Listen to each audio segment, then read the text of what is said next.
Man, after our first game, I had already knew we was gonna be able to do something special. Like 253 yards on 25 carries and 4 touchdowns. I looked at my old lineman. I already knew we was gonna be able to do something great. So like always, I got to shout my old lineman out. Starting at my left tackle, Kiero Holtz, Brandon Blackburn, my ace, my left guard. Mike Gagner was my center. My right guard was Zach Graves, and my right tackle was Mike Tyler. And I just knew that season was gonna be amazing, man. Especially from with those guys blocking for me. After Maryville, I never looked back. Even though we lost the Cathedral game, putting up 190 yards on 29 carries and 2 touchdowns isn't a complete failure. We lost to Kofi Hughes, another top Mr. Football candidate. Even though we haven't even played our third game yet, the Answering the Bell magazine article blew my mind. They described a 5-foot, 120-pound freshman that was barely the width of his own locker. They go on to compliment my weight room numbers and goes into brief details about our first 2 games.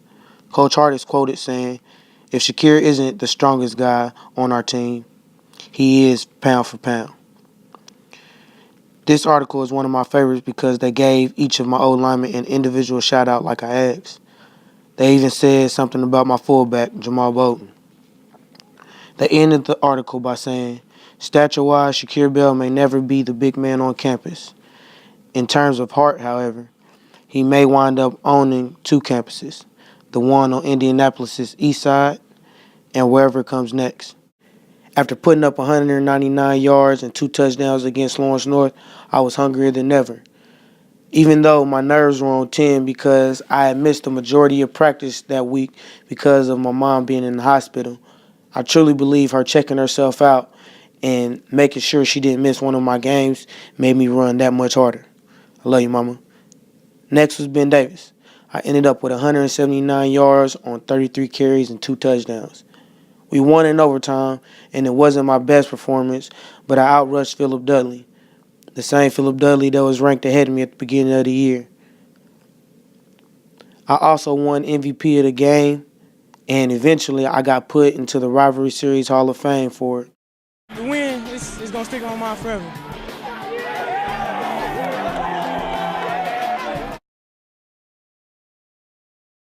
By the 5th game, our offense was clicking.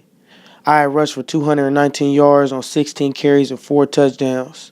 We had scored on our first 8 consecutive drives. I was quickly leaving my print on the long list of running back at Warren Central. And the next game wouldn't do nothing but boost my confidence even more. I rushed for 202 yards on 13 carries and had 5 touchdowns, all in the first half.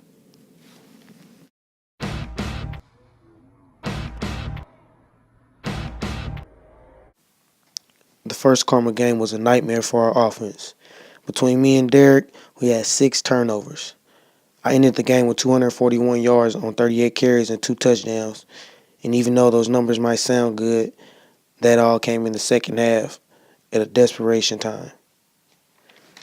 In the second half, I had 23 of my 38 carries. And those 23 carries went for 152 yards. I mean, we still lost the game. But even after that, the Tradition Runs Deep article came out. When Coach Kevin Wright came in 2000, he had a vision in changing the direction of Warren Central football. Passing was out, running was in. Even though Coach Wright had left before I got there, after 3 straight state championships, that mentality that he had cultivated and built influenced kids like me on the east side to play football at Warren. Warren Central football changed so many young black kids' lives in the early and mid-2000s. Let's go, baby. Hey, all that talking to tabloids, talking about we get it. What we say when we got out there, we ain't say nothing but put the ball down and let's go. It gave a bunch of neglected, abused, gang-affiliated, troubled black kids a platform on Friday nights to go out and in front of a crowd of thousands, have fun, and ball.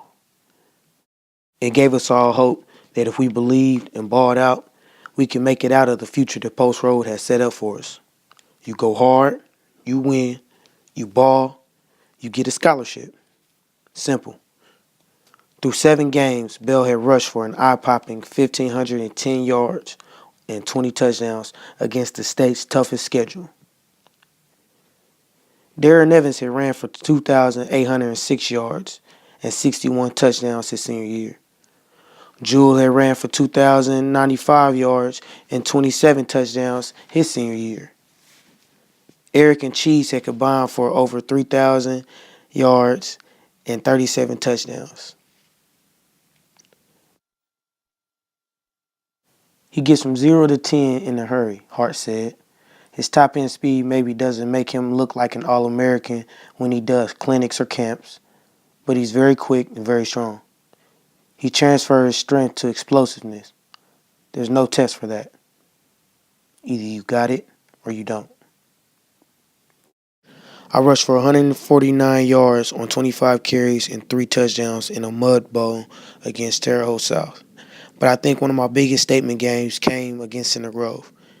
The year before, they had beaten us by 49 points, one of the most embarrassing losses we have ever taken. And they was the state champions. This time we will win. I ended up racking up 305 rushing yards on 33 carries and 3 touchdowns. You would think with that type of momentum going into the playoffs, we would be on cloud 9. Well, that wasn't even the case. This is sectional, man. We don't got time to play around. We lose, we go home. We lose, we're going home. Me and one of my best friends and star defensive back James Manuel had decided on the week of Franklin Central that since our film wasn't getting distributed like we thought it should, that we would miss practice in the middle of the week. Coach Hart suspended me and James for the first half of the game, and looking back on it, I regret putting my teammates through that. I ended that game with 100 yards and 25 carries and no touchdowns.